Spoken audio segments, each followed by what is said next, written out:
Entertaining knight of football.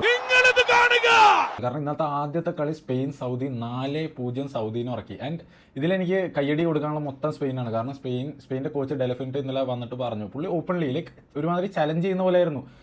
ഞങ്ങൾ ആദ്യത്തെ കളി കീപ്പർത്തിനായിട്ട് ഡ്രോ ചെയ്യാൻ പാടില്ലായിരുന്നു. ഇന്ന് നിങ്ങൾ കാണാൻ പോകുന്നത് കംപ്ലീറ്റ്ലി ഡിഫറെൻറ്റ് ഫുട്ബോൾ ആയിരിക്കും.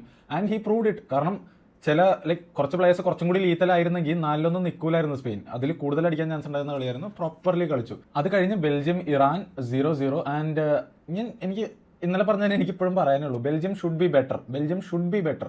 അതായത് ഇറാൻ കളിച്ചില്ല എന്നൊന്നല്ല ഞാൻ പറയുന്നത്, പക്ഷെ ബെൽജിയത്തിന് ഇതിനേക്കാളും പൊട്ടൻഷ്യൽ ഉള്ളതാണ്. ആൻഡ് ബെൽജിയത്തിന്റെ ഫ്രണ്ടിൽ കുറച്ച് പ്രശ്നമുണ്ട്. ഇത് ഞാൻ ഇന്നലെ വീഡിയോ ഇട്ടപ്പോൾ ആൾക്കാർ പറഞ്ഞത് കോച്ചിങ്ങിന്റെ പ്രശ്നമാണ്. ഇത് കാലാകാലമായിട്ടുള്ളതല്ലേ. റോബർട്ടോ മാർട്ടിനസും അത്ര നല്ല കോച്ചൊന്നും ആയിരുന്നില്ല, ഇപ്പോൾ അത് കാണാനും ഉണ്ട്. But they should figure out their attacking എന്നുള്ള പോയിന്റാണ്. എൻ്റെ ഇന്നലത്തെ match of the night Uruguay Cape Verde 2-2 draw. And it shouldn't have been 2-2 draw. അതുകൊണ്ടാണ് ആ മാച്ച് സ്പെഷ്യൽ ആവുന്നത്. കാരണം ഉറുഗ്വേ ഈ പറഞ്ഞ പോലെ ഉറുഗ്വേ ആണ് വലിയ ടീം ക്ലിയർലി. ആൻഡ് നമ്മുടെ ഫസ്റ്റ് കളിയിൽ രക്ഷിച്ച കീപ്പറുടെ ഗോൾ കീപ്പർ ഇന്നലെ അങ്ങോട്ട് ഒന്നും ചെയ്യാൻ പറ്റിയില്ല. പക്ഷേ കീപ്പറുടെ വിട്ടില്ല. കീപ്പറുടെ ആയിരുന്നു ആക്ച്വലി വിന്നിന് വേണ്ടി. ഓരോ ടീംസ് ഡ്രോ നിൽക്കുമ്പോൾ ഒരു ടീം ഉണ്ടാവും ഫൈറ്റ് കൂടുതൽ ചെയ്യുന്നത്, നമുക്ക് ഡ്രോ പോരാന്ന് പറഞ്ഞത്. ഇന്നലെ സർപ്രൈസിംഗ്ലി അത് കീപ്പറുടെ ആയിരുന്നു. അവർക്ക് ആ മെന്റാലിറ്റി കീപ്പ് ചെയ്യാൻ പറ്റി ഫൈനൽ എൻഡ് വരെ. ആൻഡ് വലിയ കളിയൊന്നുമല്ല, പക്ഷെ ആ ഒരു മനസ്സുണ്ട്, ആ ഒരു സ്റ്റാമിന ഉണ്ട്, മതി. ന്യൂസിലാൻഡ് ഈജിപ്ത് 3-1 ഈജിപ്ത് ജയിച്ചു. ആൻഡ് ന്യൂസിലാൻഡ് വലിയ ടഫ് ഒരു ഒപ്പോണന്റ് ആയിരിക്കില്ല എന്ന് എല്ലാവർക്കും ക്ലിയർ ആയിരുന്നു. എല്ലാവരും ഫേവർ ചെയ്ത ഈജിപ്തിനായിരുന്നു. എന്നാലും ഹിസ്റ്ററിയിൽ ആദ്യത്തെ വേൾഡ് കപ്പ് ഈജിപ്തിന്. എനിക്ക് ആ ഫാക്ട് അറിയില്ലായിരുന്നു. ഞാൻ വിചാരിച്ചതിന് മുമ്പ് ജയിച്ചിട്ടുണ്ടെന്നാണ്. ആൻഡ് മോസല ഗോൾ അടിച്ചു. So good. ഇന്നത്തെ കലാപരിപാടികൾ ഇന്ന് രാത്രി 10:30 തുടങ്ങും. Group J Argentina Austria. And Messi പല റെക്കോർഡുകൾ വെട്ടിക്കാൻ വേണ്ടിയിട്ട് ഇന്ന് ഇറങ്ങുകയാണ്. കാരണം ഇന്ന് അർജന്റീന ജയിച്ചു കഴിഞ്ഞാൽ വേൾഡ് കപ്പ് ഹിസ്റ്ററിയിൽ ഏറ്റവും കൂടുതൽ വിൻസ് നേടിയ പ്ലെയർ മെസ്സിയാവും. ആൻഡ് ഒരു ഗോൾ അടിച്ചു കഴിഞ്ഞാൽ വേൾഡ് കപ്പ് സ്കോറിംഗ് റെക്കോർഡ് വെട്ടിച്ച്.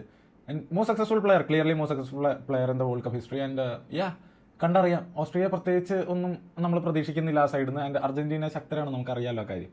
ആ ഗ്രൂപ്പിന്റെ ബാക്കി രാവിലെ 8:30 ജോർദൻ അൾജീരിയ. ആൻഡ് ഇതിലാണ് കളി ഇൻട്രസ്റ്റിംഗ് ആവാൻ പോകുന്നത്. കാരണം ജോർദൻ എങ്ങാനും ജയിച്ചു കഴിഞ്ഞാൽ ആ ഗ്രൂപ്പിൽ 3 പേർക്ക് 3 പോയിന്റ്.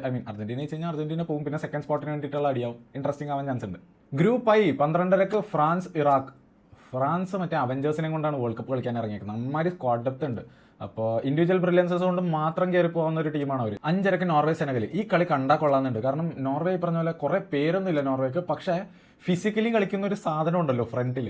അപ്പോൾ ഈ സെനഗൽ പോലെ ആക്ച്വലി ഫിസിക്ക് വെച്ച് കളിക്കുന്ന ഒരു ടീമിനായിട്ടൊക്കെ എന്ത് ചെയ്യും എന്നുള്ളത് നല്ല രസമായിരിക്കും. ആൻഡ് ഹാളൻഡ് കളിക്കണം, നമുക്കത് കാണാനൊരു രസമാണ്. ഹാളൻഡ് ആ ഓടി വന്ന് മറ്റേ ബാക്കിയുള്ളവനെ പേടിയോ അയാൾ കളിക്കുന്നത് കാണുമ്പോൾ.